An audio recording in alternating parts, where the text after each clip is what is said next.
So we recently did an interview and with a lady who lost a child while the child was working for Bishop Makamu. And so I promised you guys that I was going to do an English breakdown of that interview, and this is going to be that particular breakdown. Now, I want to tell you how I'm going to section this particular discussion. So basically, I'm going to write the story. If I was a journalist, how would I write? So I'm going to break down the storytelling into 3 sections. So first, I'll tell the side of the story from her experience. Okay, so I'll tell her experience all the way through, and then I'll go back and tell the son's experience all the way through and his death and everything. Then I'll tell the Makamu side of experience from the beginning to the end. Then we'll create a conclusion. So I'm just going to tell it as if I'm telling this side of the story, this side, and then this side. The reason why I want to portion it like that is so that it is without cuts in between, so that I'm not jumping around, right? So that's why I'm going to put this particular discussion like that. So in this discussion, you guys will know that I don't do pre-interview thingy. I just meet, they give me the gist of the story. Once I have the gist of the story, then I contact. The moment you see her, when you see her in the studio there, we had just met like a minute ago. The only time we were talking was when she was coming to the location where we were sending location, are you at the right place, and so forth. And that was pretty much the only conversation we were having. When she got there, literally a minute after, we had started recording. We did not take too much time. I just set up the light the way it would be perfect to her height and everything. And then we started shooting. Didn't know the story. I prefer people telling the story the way they would rather narrate it or how it happened. So that's what happened over there. So on this particular story, that's how I'm going to break it down. Instead of sharing show to daily Christian commentary videos, that's what this particular discussion or this video is going to be.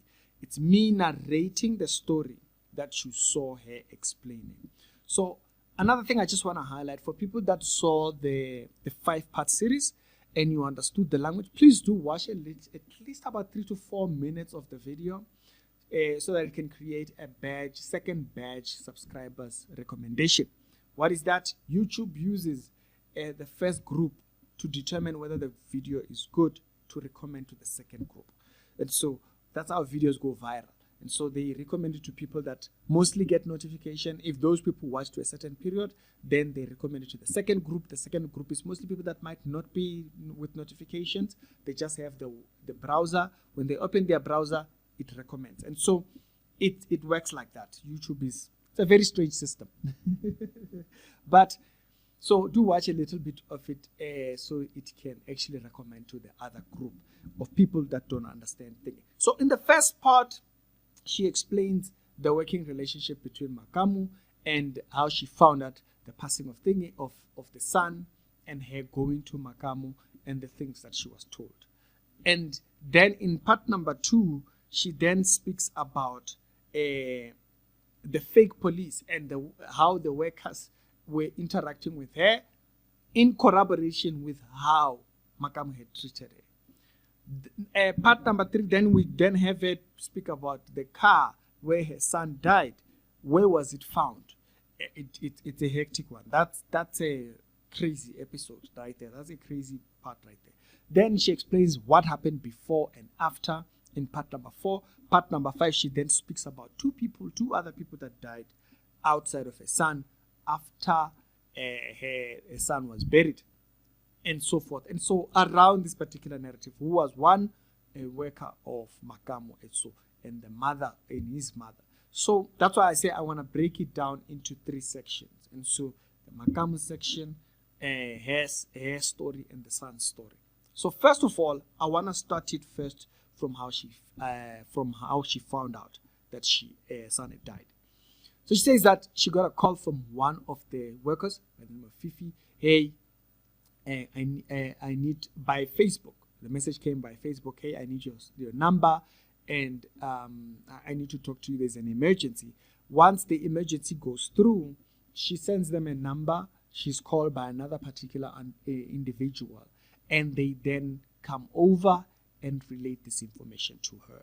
But between that, she had also called a family member, I think a brother, if I can remember well, that, hey, I got a call and I'm a bit uneasy with the way the call sounded. And so once they relate the information over to her, that a son had been shot the previous day when he went to work.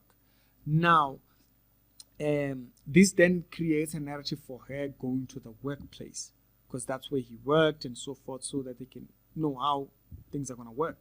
Right? He worked at a mortuary after all, and so how is everything going to work? So this is now where her relationship with the son becomes crucial, because she explains that she had a very close relationship with the son, and they would talk about a lot of things, and he would tell her if there was anything that was amiss and stuff like that. This explains for us why she knew so much about what he was doing, and even when they needed him to cover up for them, how she knew that particular part is because they were very close and they talked about everything so that she can know where he is, just for safety. Even me, I do the same thing.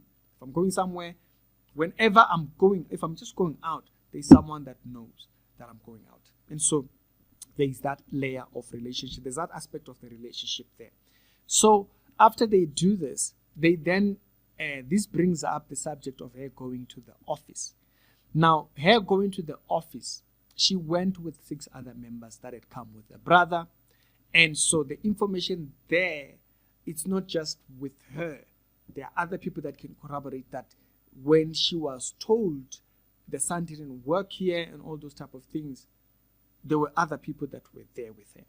And who did that section of thinking? It was Makamu himself, according to the way she narrates the story. He told her the son didn't work here. He was busy doing all kinds of mistakes. He was just messing up. He was all over the place. The mandem was all over the place. And so that's how she narrates the story compared to how they took her when she came in. Now, this then brings up her request to then say, you know what, please take me to the place where my son died. And so they took her over to that location. And then she asked, okay, so, where are his keys, because that's what they want to go later on to go and get it. So only to find out that the keys are being said to be in the car, and the car has the keys, and the car which he died in, later on she would want to go and see this car, has been taken to the police. So she obtains that information that the car is with the police at that point. Okay, fine. They go to the location and they scout this area. Now, there is a point when they actually do come back to the location, and when they come back to the location, there is a man who tells them, you know what, I have a bit of information on the passing of your son. And immediately when he says this, the workers go off. And when the workers go off, they're like, no, you don't know anything. You don't have any information. But it only makes sense if he stays around the location, he would know something. But they were dismissing him. Now, bear in mind, they were not there when the son died. Okay? Why is that problematic? Because some of these people that were not there when the son died are some of the people that gave statements to the police about his dying. That part right there I found disgusting. I want to lie to you. I found disgusting. If you feel entitled to that level where you can give information when you don't know, because you were not there to begin with, that I was cringing at hearing that part of the information. But hey, that's them. You people are sick. Okay, it's sickening. Why would you give a statement if you were not there? And if people who say who live around the neighborhood want to give information, and then that part I found pretty weird. Yeah, it is what it is. And so when they came back later on to this location, there is this dismissal of people that stay close by. Okay, fine. So she then asked, where is the car which my son died in, right? And the story changes.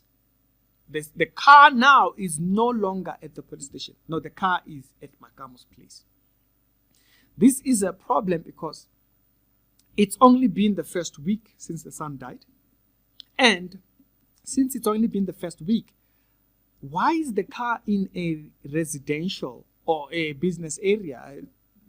Why is it there, not with the police, where they are doing their investigations?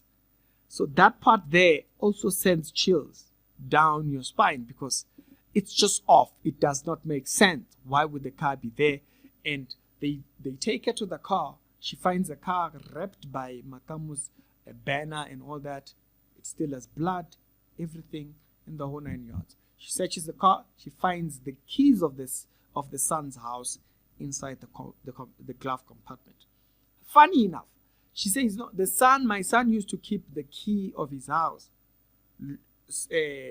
together with the key of the car. So by this time, when she finds the key inside there, it doesn't have the keys of the car. So already it's Aibo. So they've already had time to remove the keys of the car from his from the keys of the house, according to she narrated. But then it's not just that. Is that then they had to go and get his stuff from where he stayed. And when they went there, they didn't have access. Now remember, this happens after, so they didn't have the key, right? So before they had gone to they had gone to get the things, his things at his house, and they found the house was locked. They didn't have the key. So this becomes important because the car keys were in possession of someone who had removed the keys of the house from the keys of the car. They were separated. It's all like the cars of the key of the car, the keys, the cars of the key.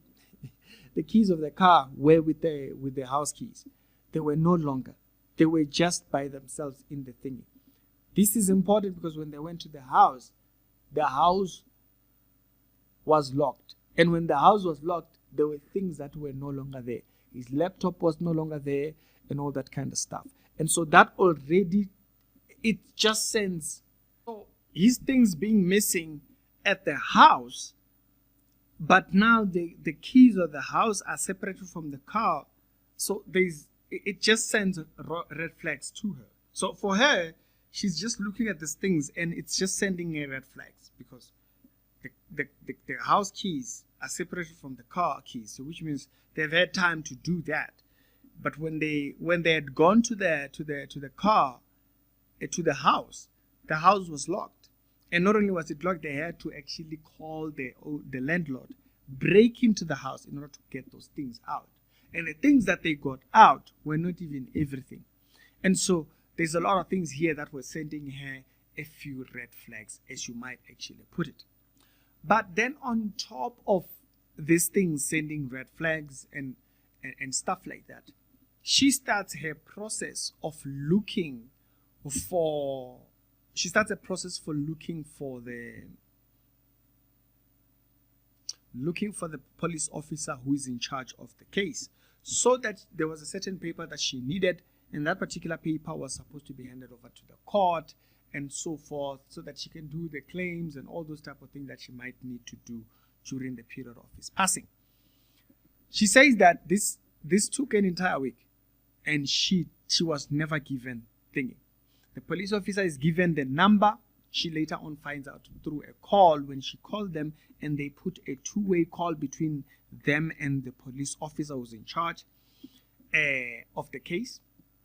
She finds out that the number that he was given, they had changed a certain number in the middle. So she had the wrong number. She couldn't reach him for the whole week. He had the wrong number. And number in the middle was changed. And so now they have the number. She exchanges the number to him right on the call. And then the lady who had been doing the two-way call requests to do a conference call. Bazalani, there are things that are just wrong. Yeah, there are things that are just wrong. Like you just hear it and you're like, What's wrong with people, man? I'm telling you, that story is just, it's just too much, man. Y'all, if y'all were just trying to just derail a little bit, it would be like, okay, but you were derailing with intention here. Okay? She wants to be part of the conference call. Why? Unyakaingmo. That was the part that, there were so many parts of that story. I was like, why? Why were they doing that? And so she wants to do a two-way call, and the police officer had to remind her, excuse me, by law, I'm not supposed to be having a conversation with you and her. What are you talking about? There's no two-way call. I'll call her at my own time. And so he calls her, but this is by the end of the week. She's been going up and down for the whole week trying to find him, and they couldn't take it to the police officer. They are now doing the memorial. When they're doing the memorial, they show up. They're doing the memorial. She's on the other side of doing the memorial. They call her out of the memorial service to go and meet the police officer who's in charge of the case. Oh, how? Why is he coming here to the thingy? Okay, she goes over to meet the person. He's requesting for papers for what? There's papers for this that they wanted to fill, and she's like, this paper is not necessary. She says, I know this paperwork, and this paper that you're telling me to fill, it's useless. It has nothing to do with what I need to think. Only to find out that cop is not a real cop. So that part they will have to answer, because I don't have an answer. For me, that part was just a red flag altogether. Why did they bring a fake cop? It's a fake cop, and how do we know it's a fake cop? Because that cop that she met there, it's not the cop that actually came later on to her. It's not the same. Why did they send her a wrong cop? Basalani, there are things that people get involved in that you just ask yourself, what are y'all up to? So that was another thing that I was listening to, and I was like, hey, Hannah, what? So the police officer that came to her house was not the officer that actually was supposedly the officer in charge who she was being told to feel something. Okay? And so she deals with that. She has to deal with that now. And she goes back into the service. They fill up what they feel. They sign what they sign. Because to her, the paperwork that were making her feel was not necessary for what she needed to do. Later on, she goes to the court. They tell her, yeah, the paper you are bringing is not the one we need. This paperwork is nonsense, in the words that they actually used to her.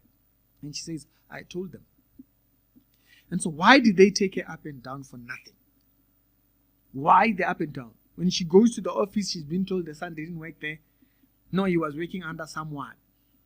But then, funny enough, when Makamu comes to the memorial, to the funeral, he says, no, he was working with us. We used to work nicely together. So, and I have seen a video of it that actually confirms that part. So already there's a lot of dodgy things here. You were saying that it doesn't work there. Oh no, he might have been under someone else, okay, who was paying them from his salary, who was paying him from their salary. But then you confirm that he worked for you. Which later on she does the investigations and she looks through. She finds that no, she has proofs that she can provide that actually confirm the payments from the company to him directly. Nobody, no secondary person was paying him or anything like that. He was working directly for the company. When she actually did meet Makamu on that first meeting, which they went to, and she was being told it doesn't work here and whatnot, he was just going to do them a favor and help, like as a person who didn't work here, as, just someone that was just, he was going to do them a favor and help them. And so he said he was going to give them a discount on certain coffins that were there. I think she mentioned the 26 coffin. He was going to give them for 18,000. A coffin for like 30-something thousand. He was going to give them for 20-something. And then she mentioned a coffin that was 60-something. And I was like, yo, do people really pay up to 60,000 for coffins? Come on, guys. We can do better than that. We need, let's raise legacy and not bury money. Let's just not bury money. Okay? But then, this then later on he did this part also. She does acknowledge that he did render his generosity. They did do a tombstone for the son, even though she didn't. They don't do those things like tombstones in her family. They don't do those. They don't unveil tombstones. Nothing disrespectful, but grateful nevertheless. Even the coffin part, they just got a call at night on Friday, late at night. Can the 18,000 be paid? And by that time, she doesn't even have the money. She tries to raise here and there, and unless you pay the money, we need to be able to work. And so, when they do pay, the coffin that they then later on did bring was actually the more expensive one, the 20-something coffin. Now, that was according to his generosity, right? And so he gave them a little bit more higher coffin on that part. And so, but they just rushed into paying the money and all that type of stuff, and it was just a lot of things. Even the way the information was related about the tombstone was just out of nowhere. Hey, what information do you want written on the coffin, on the tombstone? And then this just addresses the way they handled also the funeral. On the program for the funeral, they had a picture of her and the son. Now, she mentions that she's never seen a program that is actually put up like that. And I think rightfully so. I too have never seen a program that contains a person who's still living. You take a solo picture, a picture of the person who's deceased only. And she mentions why that is just completely off. Because in the way they do things, they normally throw their programs into the grave with the deceased. And so why was her picture on the program? It just sends a wrong message of how you're perceiving what is actually happening, whether it be the death and so forth. And so that was another thing that she felt extremely uncomfortable about, how they were handling things. Apart from the conversation that he had with them, that was unbearable. But now there was this aspect of them putting her on the program. That's just weird. But then she then adds that they did this particular aspect of the funeral. They buried.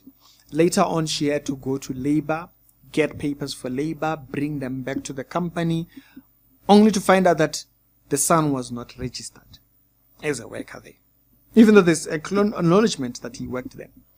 They were not registered, and she gets to the workplace. She requires to speak to someone who knows the paperwork, and the person who was there to talk to her didn't know it. And so they call the wife of the bishop, and she comes and she's dismissive, and she says one line that to everybody that heard that line when she said it, everybody, I'm telling you right now, there's even audios that have been sent forward. I think I might play those.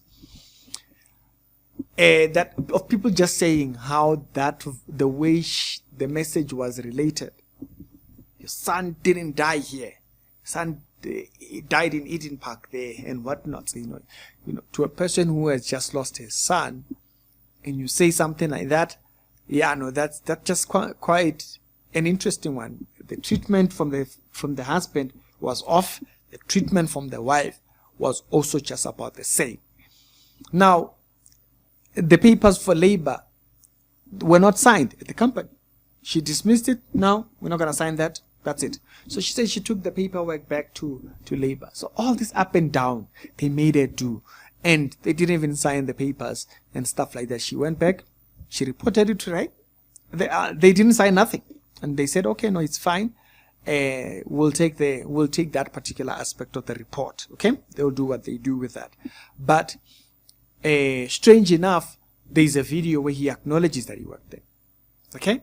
And so it's contrary to what was being mentioned there. Now, this then also does kind of refer back to the other treatment points of how the rest of the workforce treated him and the family. You'll remember the incident where they went to the place where the son had passed, and someone had said that they had information about the passing and whatnot, or like to say, yeah, he died here and stuff. She says there were workers that came up and said, no, he doesn't know anything. They dismissed him.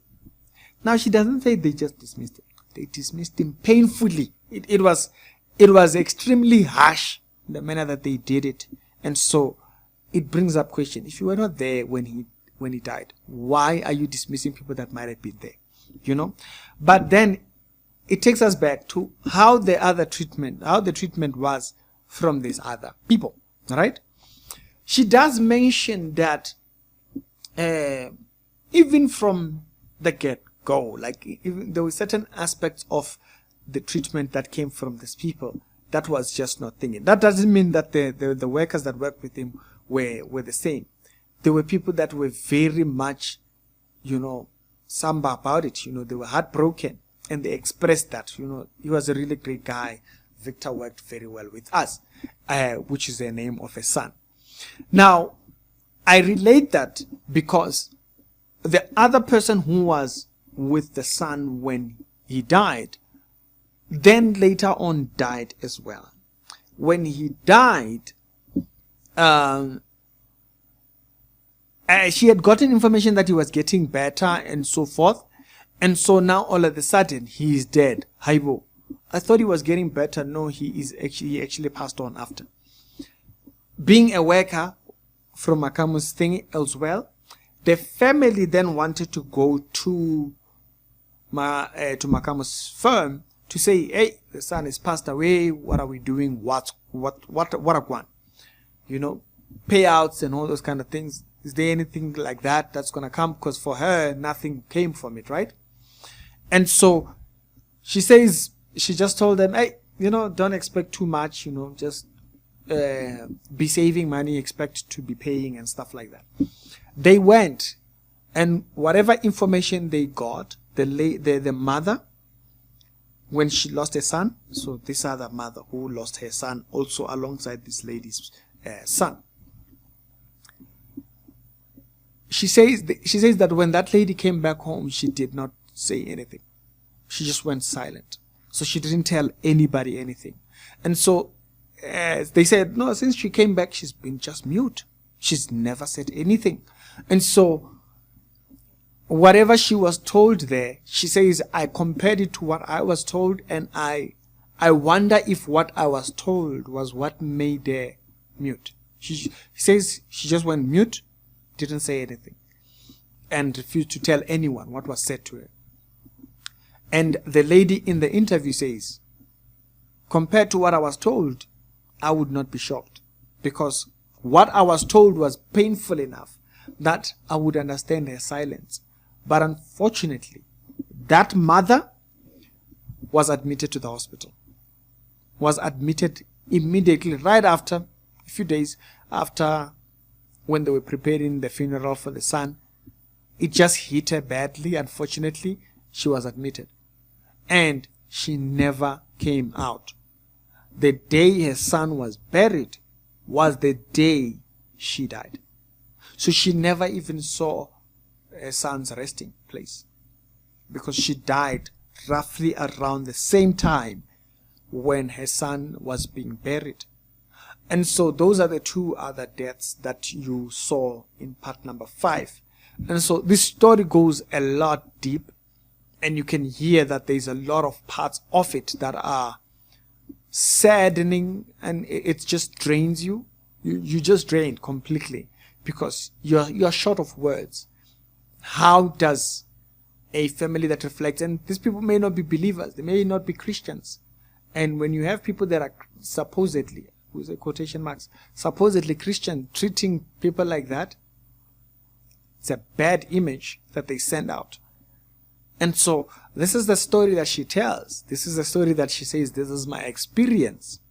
She says, I will not rest until this story is told. Yeah, what do they expect? Maybe they've done this to other people. The other people just keep quiet, they leave it. But the relationship that she explains, or my son would tell me everything. Whenever there was something that they needed him to do, he would tell me. Even when he was being worked like a slave, He's expected, he's been sent to a shop which is closing in 20 minutes. Rush there and get this. You know, he's expected to have whatever thingy. They worked him up and down, and then they now just denied him when he dies. She says, that's where most of my pain is. When I saw how hard he worked for these people, and now they treat him like this. You know, she says, that's my experience. Yeah, you might have a different account, but that's her experience. That's what she experienced working or having to deal with her son's passing. Now, there's another part again that explains the depth of her pain, you know, and that comes from what she explains as the period of this entire thing. She says in December, the son, remember the incident when the son was arrested? She says when the son came out of there, he actually fell ill. When he fell ill, he was so ill that they actually had to go there in order to get him help, because the son was completely, right after the arrest, the son was completely worn out. Okay, so they went over to him and helped him out, and then he kind of was recovering. But this is the sad part. As he comes out from, so he got arrested, he becomes ill. Immediately after being ill, during that particular period, there was a family member that they were close to, and he was very close to them. He was known around through them. He passes away.